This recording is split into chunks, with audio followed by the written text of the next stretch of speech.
ನಾನು ನಮ್ಮ ಶಿವ ಪಾರ್ವತಿ ಪೇಂಟಿಂಗ್ ದಿನ ಹಾಕ್ತೀನಿ, ಬಟ್ ರಾತ್ರಿ ಇವತ್ತು ಮಾತ್ರ ಬಿದ್ದೋಗುತ್ತೆ. ಯಾಕೆ ಅಂತ ರೀಸನ್ ಗೊತ್ತಿಲ್ಲ. ಹೂವು ಫುಲ್ ಒಣಗೋಗಿದ್ದಾವೆ. So I went to flower shop. ಅಲ್ಲಿ ತುಂಬ ಚೆನ್ನಾಗಿರೋ ಫ್ಲವರ್ಸ್ ಇದ್ದು. ಫ್ಲವರ್ ಅಂದರೆ ನಂಗೆ ತುಂಬ ಇಷ್ಟ. So I bought 3.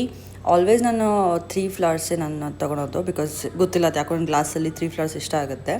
ಸೊ ಇಟ್ಟೆ. ಹಾಗೆ ನನ್ನ ಸೀರೆ, ದೀಪಾವಳಿ ಹಬ್ಬದ ಸೀರೆ ನಾನು ಡ್ರೈ ಕ್ಲೀನ್ ಕೊಡಬೇಕಾಯ್ತು. ಹೋಗೋಣ ಅಂತ ಅಷ್ಟರಲ್ಲಿ ಕಸ್ಟಮರ್ ಬಂದರು. ಹೊಟ್ಟೆ ಹಸಿತು ಅಂತ ನಮ್ಮ ಮಮ್ಮಿ ಫೋನ್ ಮಾಡಿದ್ರು. ಅವರು ಮ್ಯಾಗ್ನಿಂದ ಆರ್ಡ್ರ್ ಮಾಡು, ಬಾ ತಿನ್ನೋಣ ಅಂತ ಅಂದರು. ಸರಿ ಆರ್ಡ್ರ್ ಮಾಡಿ ತಿಂದೆ. ಇನ್ನು ಸ್ವಲ್ಪ ಹೆಲ್ದಿಯಾರು ತಿನ್ನೋಣ ಅಂತ ಹೇಳ್ಬಿಟ್ಟು ಫ್ರೂಟ್ಸ್ ತಿಂದೆ. ಸ್ವಲ್ಪ ಹೊತ್ತು ಮುಂಚೆ ಇನ್ನೂ ಹೋಗಿ ಬಂದಿದ್ದನ್ನ A4 ಶೀಟ್ ಖಾಲಿ ಆಯಿತು. ಸರಿ ತಗೊಳ್ಳೋಣ ಅಂತ ಹೊರಟೆ. ಇದು ನಮ್ಮ ರೋಡ್, ಎಲ್ಲಿ ನಮ್ಮ ಸ್ಟುಡಿಯೋ ಇದೆಯಲ್ಲ ಅದನ್ನು ಉಳ್ಳಾಳ್ ರೋಡ್ ಅಂತ ಅಂತಾರೆ. ಆ ರೋಡ್ ತಗೊಂಡ್ವಿ. ಹಾಗೆ ಮನೆಗೆ ಬಂದೆ, ಮನೆಗಲ್ಲ ಸ್ಟುಡಿಯೋಗೆ ಬಂದೆ. ಅಲ್ಲಿ ನನ್ನ ತಮ್ಮ ಮತ್ತು ತಂಗಿ ಇದ್ದರು. ಆ ಬೆಕ್ ಕೂಡ ಇತ್ತು. ಈ ನನ್ನ ತಂಗಿ ಅದು ಏನು ಹೇಳ್ತಾಳೋ ಒಂದು ಟೈಮ್ ಅರ್ಥನೇ ಆಗಲ್ಲ. ಹೇಳ್ತಾವಳೆ ಏನು ಸಮಾಚಾರ ಅಂತ ಕೇಳಕ್ಕೆ ಬರ್ತಾವಳೆ.